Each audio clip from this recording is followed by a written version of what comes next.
Thank you for watching my channel. Please subscribe and like. Now back to the news. Lindsay Hubbard has come forward about accusing her ex-fiancé, Carl Radke, of being on cocaine during Thursday's Summer House episode.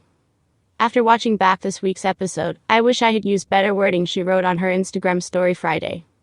I was emotional and hurt by what had transpired earlier in the night, and what I said was meant to be a private conversation at home with one of my best girlfriends. I have never questioned his sobriety before this moment, and from day one I was his biggest supporter, she continued.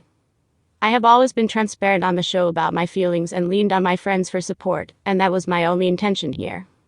Hubbard, 37, who was engaged to Radke, 39, until last August, speculated that her then-fiancé was not sober several times throughout the episode. The first time, she told her housemate Gabby Prescott that she felt Radke had dismissed her feelings, and claimed the situation was very reminiscent of, like, Carl on cocaine. Later at the club, her other roommate, Amanda Batchelor, claimed she said, "He's so mean to me. I can't do this. I think he's on something." After the club outing, Hubbard referred to Radke as Cocaine Carl. However, when Prescott called Radke to see when he would be home from their night out, she said he sounded like a sober man. The next morning, when Hubbard had sobered up, they talk about her hurtful words. "I'm f***ing sober," Radke asserted. "In that moment, you were not. You drank all day long and are rude and aggressive to me when I'm trying to be supportive." Sobriety is an important lifestyle for the Loverboy employee, who began his sober journey after his brother Curtis died from a drug overdose in August 2020. It's a wake-up call, Radke reflected during the Summer House reunion in May 2021.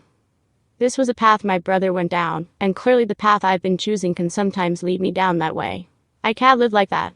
In February, he told Page 6 exclusively that he struggled with Hubbard questioning his sobriety on the show. "Watching that back, it's uncomfortable, and especially, when you're in a relationship and that's being brought up when I've been very focused and really trying to stay on track," he explained. "Anybody that knows me knows that alcohol and cocaine were my issues. I have not touched those in 3 years, so cheers to that. I'm proud of that." He added, "Unfortunately, it's going to be something that does get talked about on this season." His breakup from Hubbard will also play out on Bravo screens this season. Radke previously admitted that he regretted how he handled their separation. "I feel really bad with how everything ultimately played out," he stated on the Salty with Captain Lee podcast in November 2023.